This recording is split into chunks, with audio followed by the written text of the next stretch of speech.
bend over a little bit. And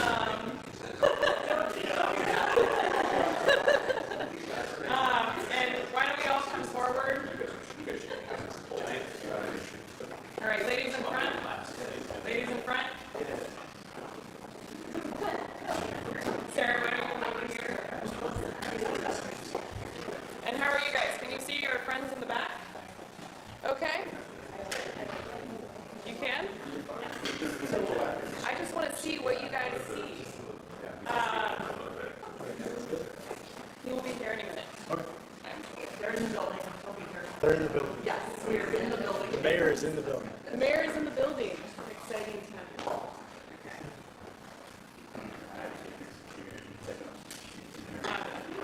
I was hoping you could get me through all that. I'll come down. Yeah, like, sure you did. We do that a lot. Let's take the shoes off.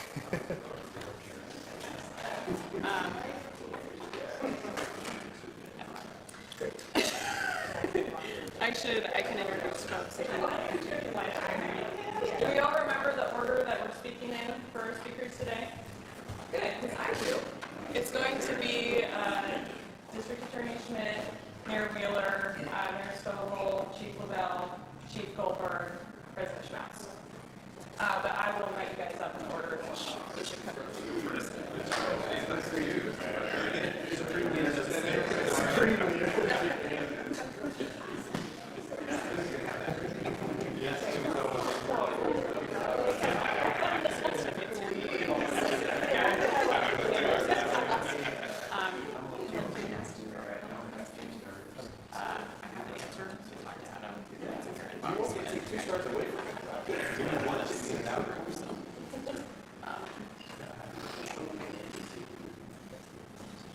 Thanks for being here, everybody.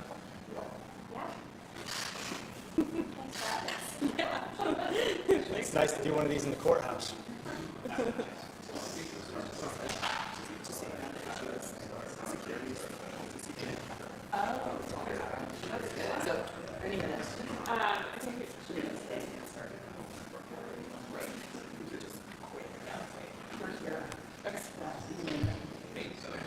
There it is. Yes.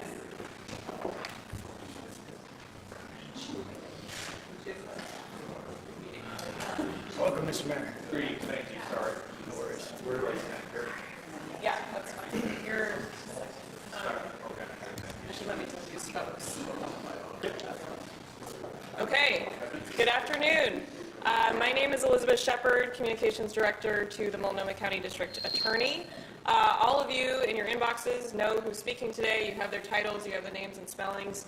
Our speakers will be addressing you for about 30 minutes, and then we'll accommodate 10 to 15 minutes of questions. As you might imagine, it's very hard to get this esteemed group of speakers all together on the same day at the same time, so timing is very tight today, and we will not be able to accommodate pull-aside interviews. So without further ado, District Attorney Mike Schmidt. Thank you. Thank you. Thank you for being here.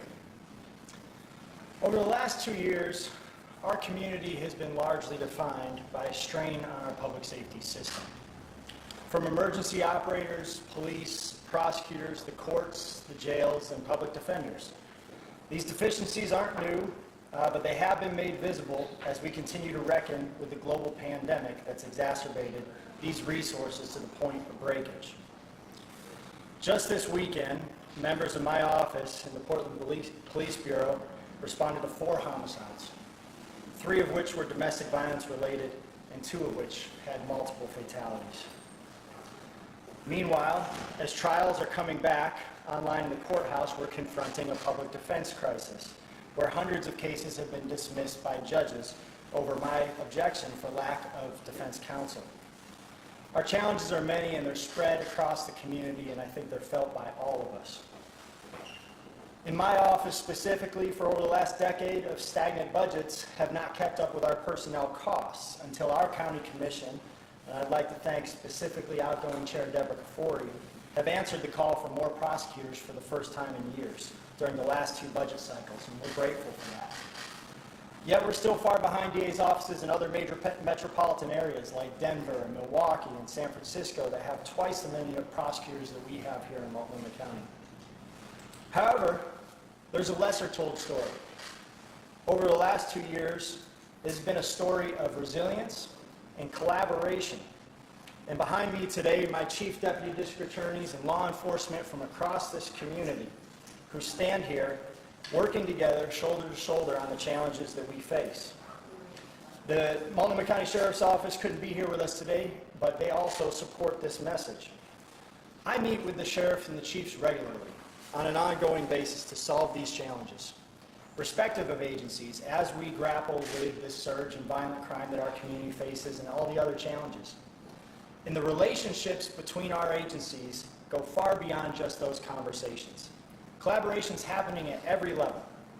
Line deputy district attorneys and police work together every single day to ensure accountability, from grand jury proceedings, obtaining follow-up evidence, and testifying in court. The work stretches across each unit: gun crimes, property crimes, domestic violence, child abuse, and more. We're working together every day. Deputy district attorneys attend all the homicide scenes and work side by side with police to build cases from the ground up. Some of these relationships are new, and some of them are decades old.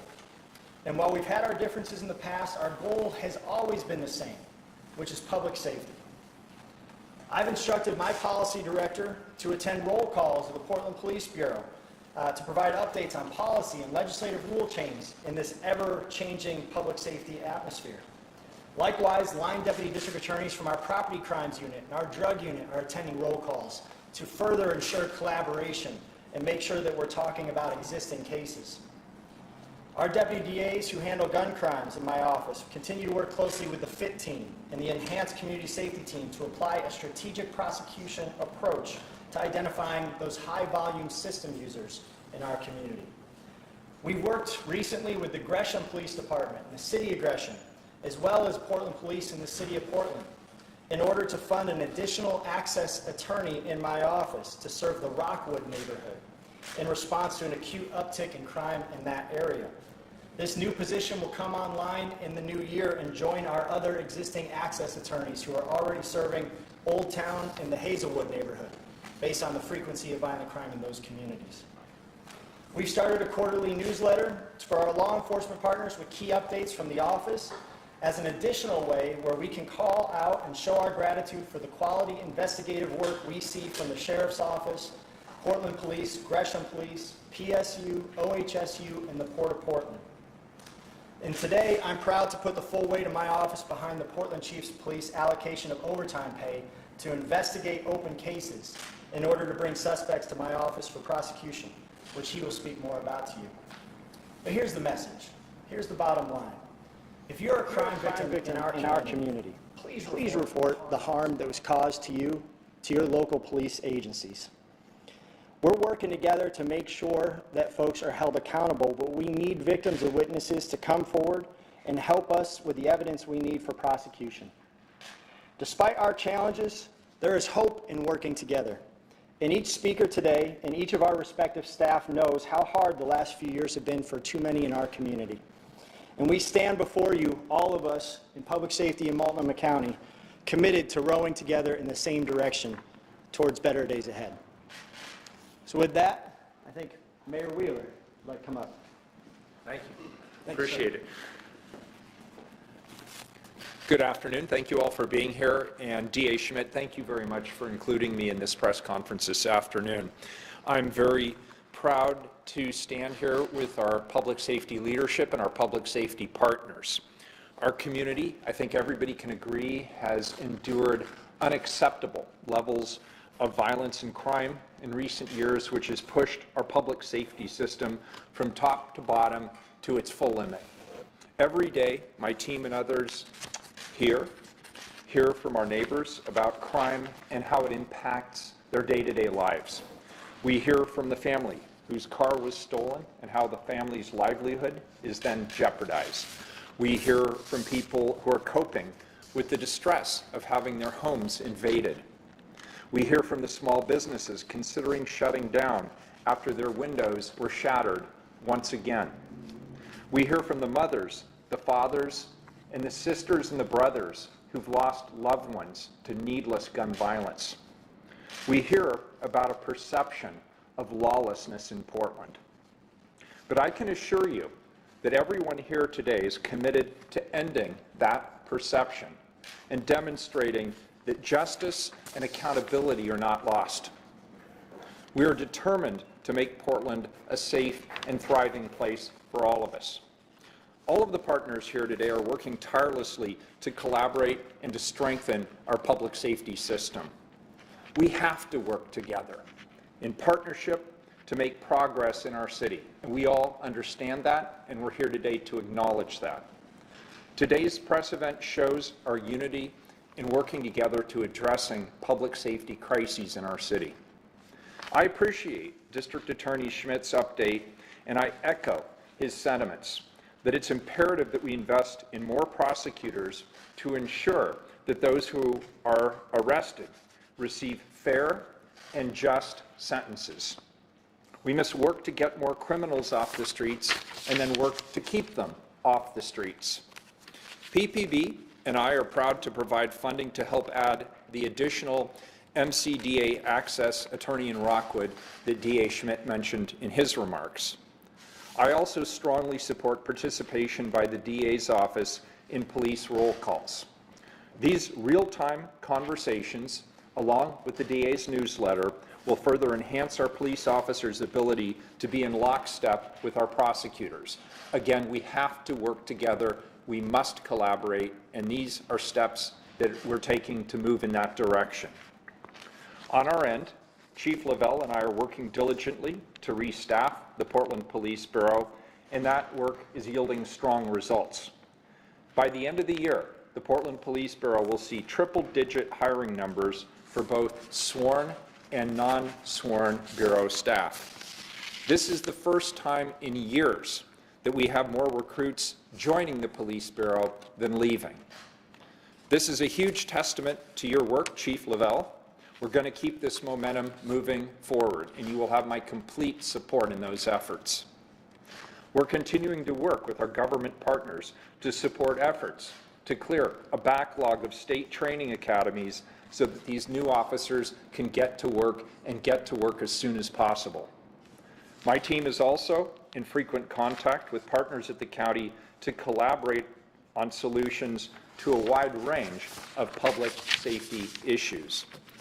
After some particularly difficult years, we stand at the precipice of a new chapter in Portland's history. The coming new year brings opportunity for greater collaboration and stronger partnership in many important ways. I can think of nothing more important than collaboration and partnership when we're talking about the safety of the people who live in our communities. The responsibility of seeking justice and keeping us all safe is not taken lightly by any of us here. I applaud the collaboration amongst our law enforcement partners, and I deeply appreciate the commitment that I see here. I look forward to continuing these important conversations, and I'll do whatever I can to support efforts to deliver the unified public safety response that our community needs and deserves. Thank you.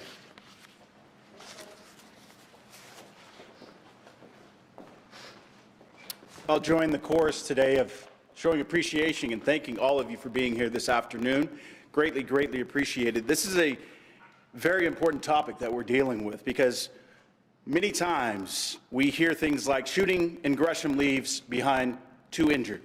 Police looking for armed robbery suspect in Gresham. Shooting reported at Gresham Hotel. These headlines that come out of Gresham are not always heartwarming or encouraging. They exemplify the challenges we face as a city. Budget constraints, staffing shortages, and surging crime. Challenges not unlike my colleagues have shared here today. However, I believe these headlines are only part of the picture. What these headlines miss is the rich diversity and the vibrant community that also exists in Gresham. Headlines fail to capture the good work that goes on behind the scenes, the successes, and the progress that is being made towards creating a safe and thriving city. That is why I am grateful Grateful for the opportunity to stand amongst my colleagues, speak about the good work that is being done. Back in August of 2021, we had the privilege of hiring Chief Travis Goldberg. He came in to lead our police department, to really begin to have a positive impact on our city. We've had the opportunity to work and build deeper relationships with the support of our Gresham Police Officers Association. In the past year, Gresham has launched its Safe Gresham initiative, created the city's first strategic plan in over a decade, and developed a financial roadmap to achieve these goals. Our council is making historic investments, including lobbying the state for youth violence prevention creation and allocating $5.2 million of our ARPA funds specifically to public safety. Though this work has been a tremendous effort, at the root of this progress is the collaboration we're talking about here today. There has been more collaboration across our organization than ever before between our community-based organizations, and equally important, the collaboration between all of the partners you see behind me today. Although the relationships between Gresham, the Multnomah County District Attorney, the Portland Police Bureau, the Multnomah County Sheriff's Office are not new, the importance of our partnerships and collective work cannot be overlooked. It is through these relationships that information is shared, ideas are forged, and solutions to our common struggles are identified. While we may sometimes approach our work differently, we all share a common goal for the safety and well-being of our communities. I am absolutely proud of the accomplishments that we have made in Gresham, in our region, and I am thoroughly encouraged by the work being done by our partners across the entire county. I am certain, absolutely certain, that through our unwavering commitment to public safety and our steadfast collaboration with each other, we will see a much, much brighter story in the year to come. Thank you very much.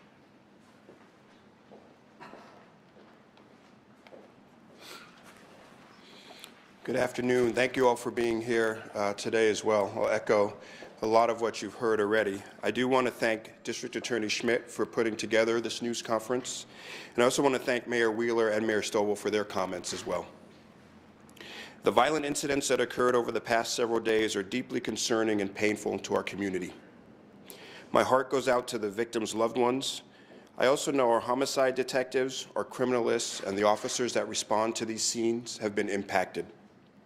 On Monday, there was a shooting incident near a local high school as well. I know there are many questions about what we can do to quell this violence. Our enhanced community safety team continues to investigate this, and we're working with all of our partners on this issue. We know the community feels this trauma, and I want to reassure everyone that we're doing our best. Some violence we can interdict, but some of the recent murder-suicides are usually something that no one had prior indications of, or something that sadly isn't easily impacted. Every day we receive a lot of questions from the community, the media, and victims asking what police are doing and if cases are moving forward. Our enhanced community safety team, focus intervention team, and homicide unit are working nonstop on responding to and investigating and trying to interdict violence. We've been very frank about PPB's staffing shortage, and I know DA Schmidt has talked about the strain on the criminal justice system as a whole. It's important for us today to stand together and say we continue to work together collaboratively in a unified effort as much as we can with the resources that we have. PPB also has received a lot of questions about property crimes recently. These crimes can often involve prolific thieves, and it takes time and effort to build a solid case. We have overtime funds available that will assist in doing some follow-up work in regards to these cases. We also know local businesses are challenged with incidents of organized retail crime, especially now during the holidays. I'm directing our property crimes detectives to focus on some of these cases because we know that oftentimes it's the same people. If we can apprehend those responsible, we can help impact these incidents. As DA Schmidt discussed, we work closely together. PPB members work daily with the deputy district attorneys and investigators. I want to be sure to thank all of those dedicated public servants who work tirelessly to respond to, investigate, apprehend, and prosecute those responsible for crime. We also border our Gresham partners, and our East Precinct officers and detectives constantly work alongside them.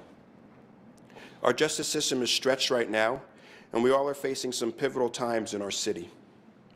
It's never been more important for all the leaders in this system to stand together, work together, and ensure we have a seamless partnership to help move our city forward. Thank you.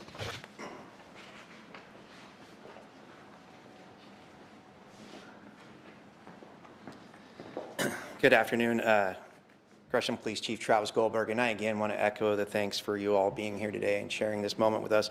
And I'm thankful for the opportunity for Gresham and East County to have a voice at this table. Community safety is a top priority for the city of Gresham, and the Gresham Police Department is focused on reducing crime to help ensure a safer, thriving community. That is why, over a year ago, the city of Gresham began the Safe Gresham Initiative. Faced with the same challenges you have heard from my colleagues behind me, the Safe Gresham Initiative was born as a proactive, citywide effort to combat the violence that we are experiencing. The major tenets of Safe Gresham Initiative are prevention, intervention, and most importantly, collaboration. We have made great strides in our prevention and intervention work by launching our new youth services team and including hiring a youth violence prevention coordinator. We have also initiated community listening sessions, installed new overt cameras throughout the city, and have invested in additional programming and technology to address our staffing shortages. And today is an excellent example of our emphasis on collaboration. At times we may have competing priorities and differing opinions on how to approach the work that we do. But the commitment we all share to keeping our community safe supersedes our differences. We know it will take all of us working together to realize a Multnomah County where everyone feels safe and can thrive. In the past year, District Attorney Schmidt and I have met regularly with a goal of sharing information and finding solutions to our shared challenges. Gresham has collaborated with the Portland Police Bureau, the Multnomah County Sheriff's Office on regular, multi-agency enhanced safety patrol missions, which have proven to be successful. However, I'm most excited to announce that through our partnership with the Police Bureau, we are in the process of securing a new Deputy District Attorney dedicated to prosecuting gun violence crimes in East Multnomah County. The challenges we face in law enforcement and public safety are many, yet I am more hopeful standing before you today than I was just a year ago. With a resolute spirit of collaboration between all of us, I am confident that the progress we are making will only continue as we head into the new year. Thank you.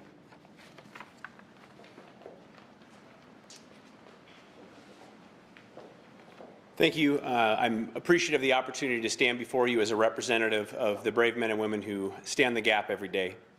The reason we're all here today is for you. It's for our community. Community safety, both the sense of safety and the protection of our citizens, requires trust that our system works. The criminal justice system is complex. The mandate, though, is not, and often we overcomplicate things. It will take all partners working towards the same goals and in full support of each other to begin to restore the relationships needed to address crime and violence. The people who do the work on the ground, the call takers, the dispatchers, the officers, the PS3s, the detectives, the criminalists, parole officers, deputies, and deputy district attorneys, to name a few, have persevered through remarkably challenging times. They are resilient, they're hardworking, and they need clarity, stamina, and temperance from our leadership as we work to do our job. That job is simple: help crime victims and make our city safer to prevent new crime victims from being harmed. Today is the first step in providing that clarity and acknowledging that the only path forward is together. As a representative of the best public safety professionals in the country, I recognize that the call is clear. We must state clearly how we want our public servants to serve. We must give them the tools, the funding, and the support to do that work. And we must never allow the bright line between our societal accord and disorder to blur. So conclusively, why are we here? What is our responsibility? Our responsibility is to provide safety for our citizens and closure and justice to those who have been harmed. We all play a role, and as we stand here together today, we commit that we will not be deterred by those who wish to distract us from our focus. Thank you. Thank you to our speakers. We'll now accommodate 10 to 15 minutes of questions, which you may direct at any one of the 6 speakers. Go ahead. Yeah, Blair from KGW. I guess this could be for the DA. You all speak of working together and creating safety for citizens. There are people, as you know, on the street openly doing drugs, shoplifting every day, and they're not concerned at all with being approached by law enforcement or getting into trouble. What will it take to change that narrative, and is it too late? Has it gone too far? No, it's not too late. To change that narrative, this is what we're doing right here in front of you now, is we're talking about collaboration, how we're going to maximize our resources to interdict that type of behavior. So we can walk and chew gum at the same time, right? We are obviously working on a lot of violent crimes and a surge in our community and violence that we haven't seen before. But that doesn't mean that the small stuff can slide. And we're working together every single day to see how can we tighten up our processes, share information, and follow up on cases. That's why I'm excited about what the chief's talking about, using overtime pay to help get those cases closed, more cases to my office so that we can bring people and prosecute and hold them accountable, and hopefully get them into the intervention that they need to stop doing that crime again in our community. A lot of times, obviously, we're seeing a lot of drug abuse, addiction, and mental health crises on our streets. We need the resources also there so that we have places to put people so that we can help stop and prevent future crime from happening.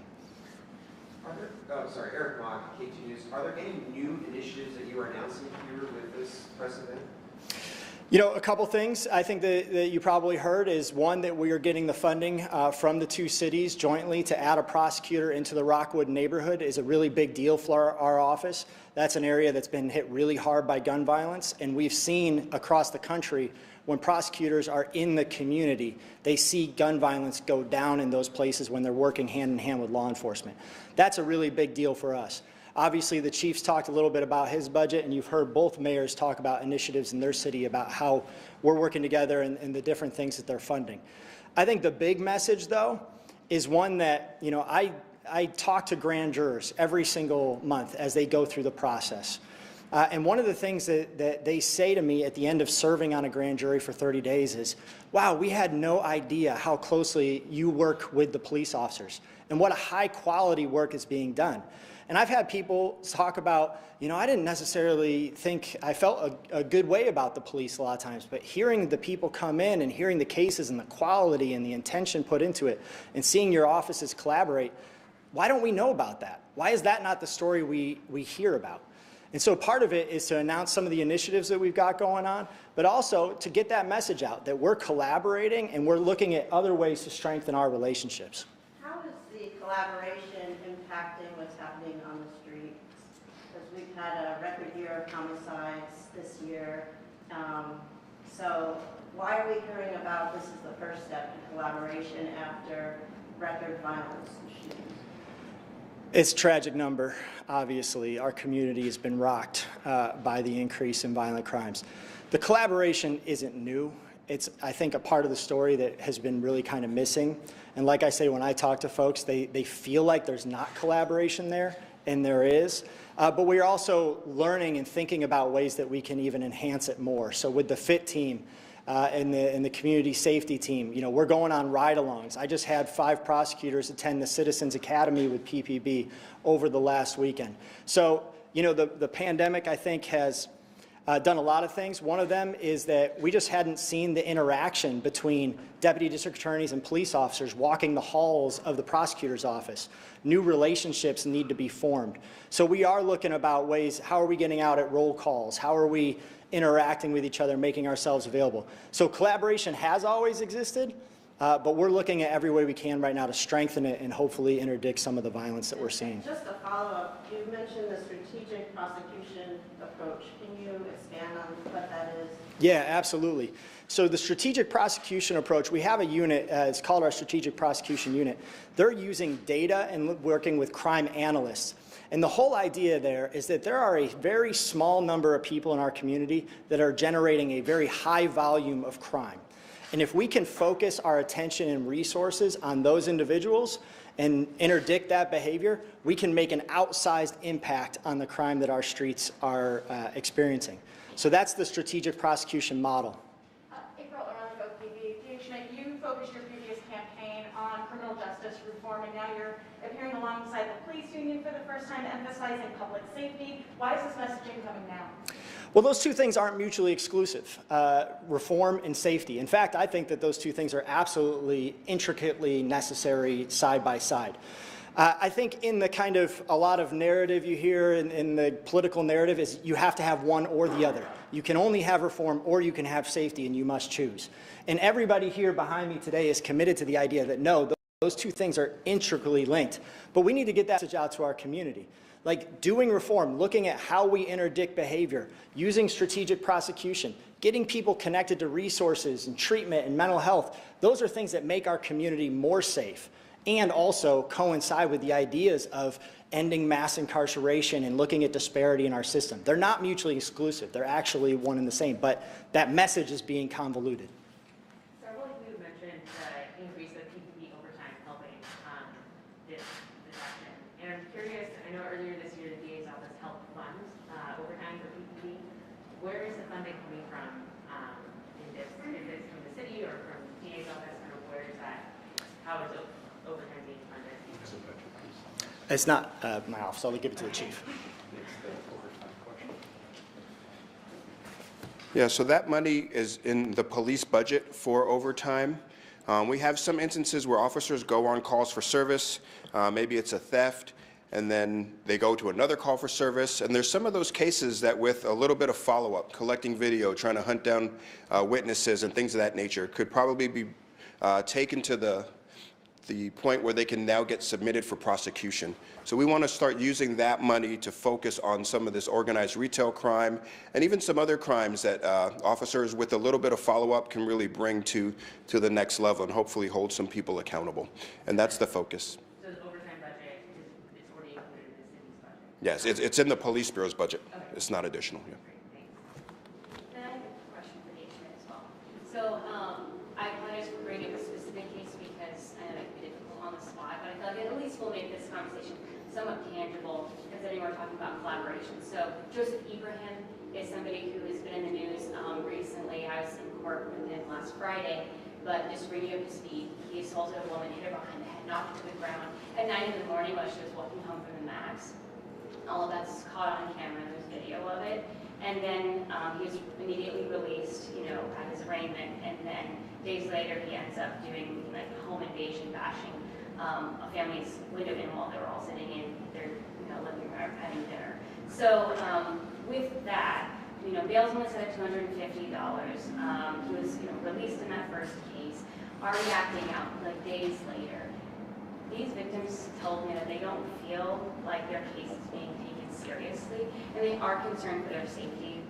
This woman basically said that she felt like her life was over. So what do you have to say to those victims who are getting impacted back to back? Yeah. Well, first of all, it's not acceptable for members of our community to be put in that position in fear of just eating dinner and then, fear that somebody's going to come in their house. I think those are the types of cases that we want to work on. It's a complex system, the criminal justice system. You have courts, you have laws, bail laws, things of that nature. So we operate within the system that we have. But when I talk about strategic prosecution, that's the type of a unit that looks at individual people who commit crimes over and over again. And sometimes, and I'm not commenting on that case specifically, but sometimes it means we need to connect people with mental health resources. That's where a big disconnect is. Sometimes addiction, sometimes it's incarceration, sometimes it's jail, and sometimes it's a combination of all those things.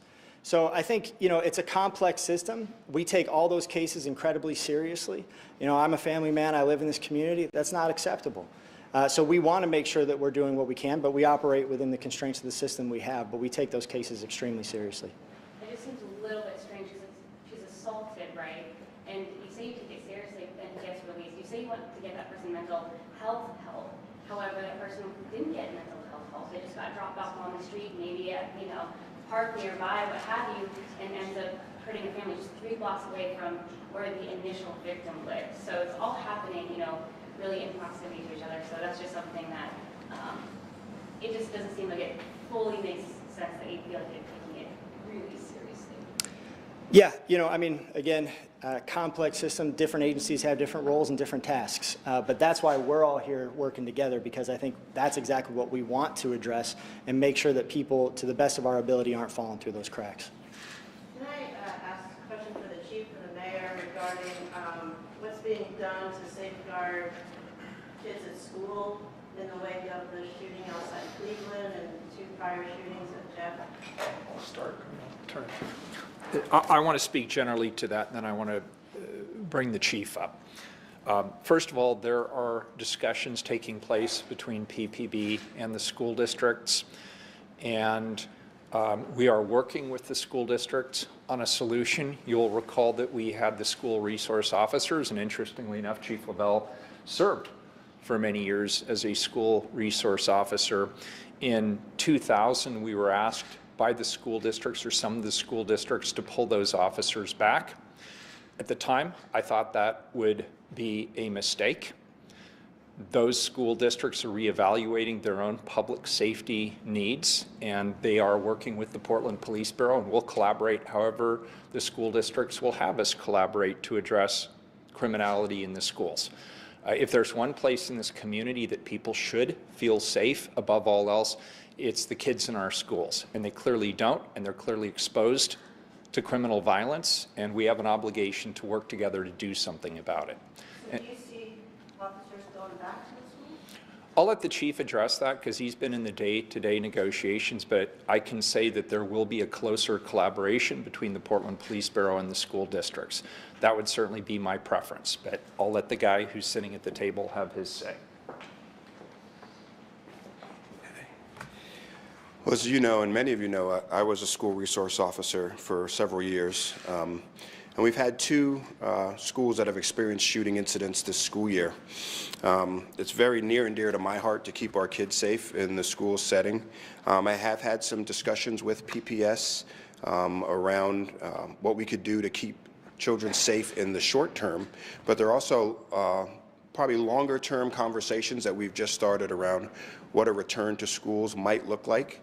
It's very early in those discussions, but in response to the shooting incident we had at Jefferson, we did give them additional resources, officer resources to be in the area and help keep kids safe there.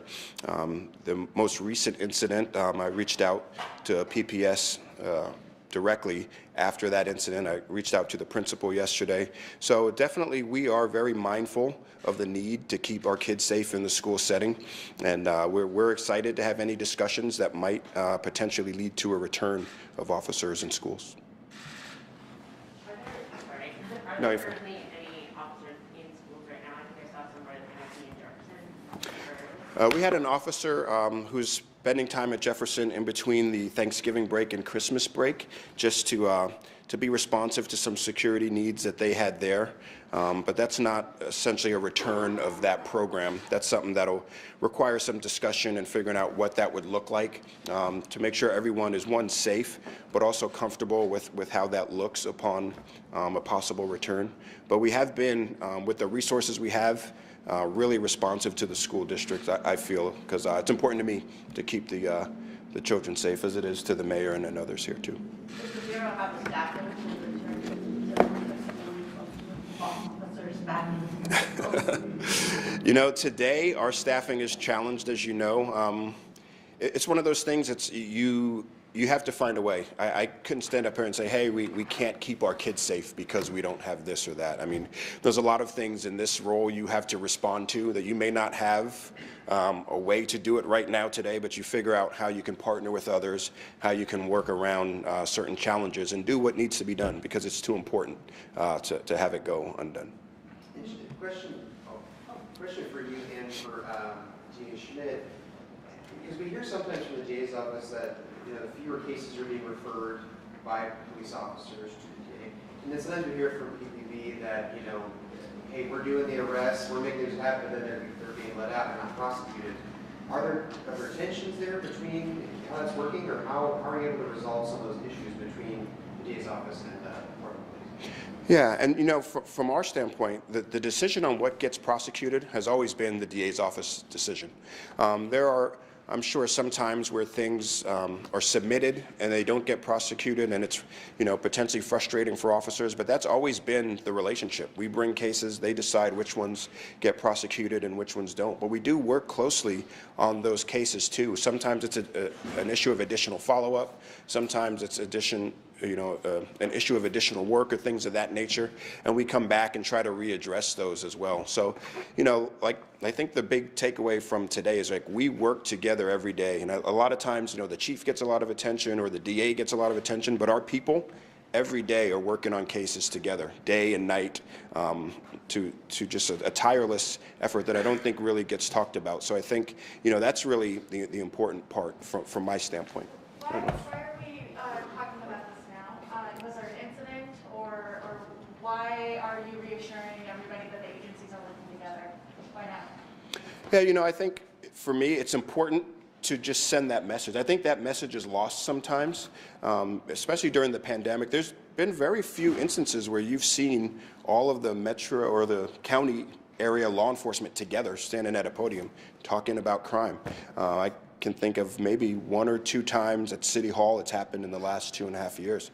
But I think absent that reminder, sometimes people feel like, well, no one's working together, no one's doing anything about this issue or that issue. And we're here today to tell you that we are working together, and we're doing a lot of things that we're hoping are going to lead to more safety in the community.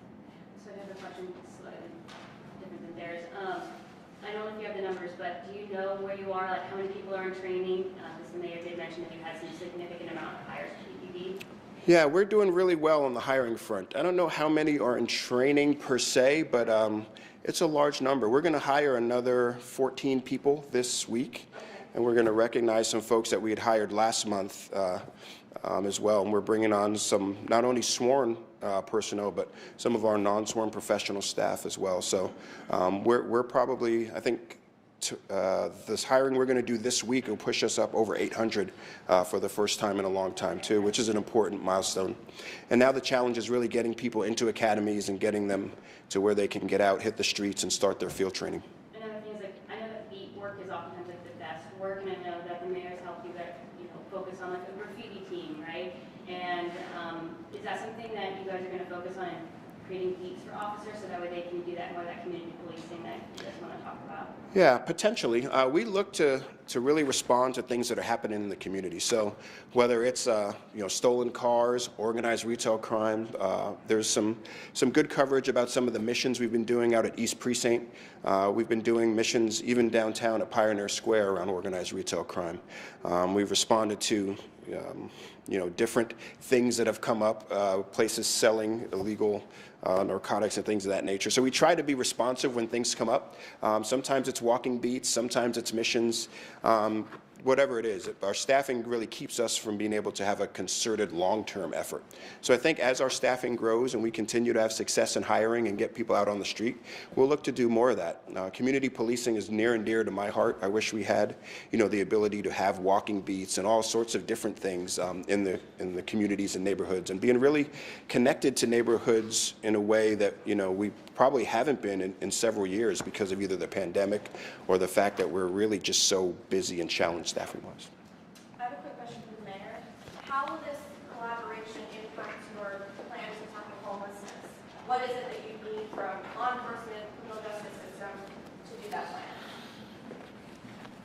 The plan that we're focused on right now, the 5 resolutions, the key intersect with the criminal justice system is actually the program that DA Schmidt, where'd he go? Over there, behind the column, is working with us on around encouraging people to seek treatment. We're trying not to create a punitive model. We're trying to create as many on-roads as possible to interventions around substance abuse, around mental health, and other kinds of social services. And the way we conceive of it now, and there's a lot of details that have yet to be developed, obviously, but the idea is to give people the opportunity to have warrants expunged or other low-level criminal activity removed so that they can seek housing and employment. Both of those are, of course, also addressed in those 5 resolutions in exchange for participating in various programs that'll help them get off the streets and stay off the streets. So in exchange for agreeing to seek a treatment program or a meeting with a caseworker or potentially some other kind of intervention that'll help a specific individual address their specific needs, we would be interested in working with them to reduce the criminal justice overlay that might hold them back from an employment opportunity or a housing opportunity. That's really the main collaborative piece of those specific initiatives. When it comes to getting the more than 5,000 people off the streets and actually into those 6 sites someday when that happens, will you be calling on law enforcement for help in that piece? We're prepared to enforce the ordinance, and of course the objective ultimately is that citywide we will enforce a directive against self-directed, self-sited camping within the city of Portland. But we're doing what people have told us through our outreach workers that they want to see us do, which is, for many people, they want to have an outdoor solution. They don't want to go into one of our congregate shelters or other alternatives. They want access to basic hygiene, so toilets, hand washing, litter collection, basic services. Security is something that we heard about frequently, that people don't feel safe when they're sleeping in a tent on the street. They'd like to have their own security guaranteed if they enter one of our camps. And of course, the bigger vision is to connect them ultimately with interventive services, with mental health, with substance abuse, and other kinds of services. And it would lay alongside the other resolutions that address reducing criminal records in exchange for seeking help, episodic employment, and we're working through our partners at Work Systems, Inc. to do that. And it also envisions other collaborations, but predominantly around social services and connecting people to resources to help them get off the streets. When it comes to the actual enforcement model, the hope is we'll be able to expand what we're currently doing with the impact reduction teams. They meet with people, they offer them alternatives, and right now one of the alternatives is not these camps because they don't exist, so we want to create them. And we'd like to reflect the interests of people who've expressed that if we did offer these kind of larger scale encampments with access to this variety of services, 65% said they would be willing to use it. For the rest, they will have to make other choices, either use other services that are already in existence in the system, whether it's congregate shelter, safe rest villages, alternative campsites, or they will have to go their way. Because it's a press conference and I like to say things that are slightly controversial to give you all something to talk about, I will say this. I don't believe you can have recovery without accountability. I believe accountability is ultimately compassionate if it means you are directing people to services that they would otherwise not have access to that will help them recover themselves, their lives, and connect to other options in life. You can accommodate one more question? I haven't heard from Willamette Week. Yeah, sure. I mean, you guys talk a lot about getting the stories out there. I'm curious if the Bureau's going to invest in reducing the backlog of public records requests.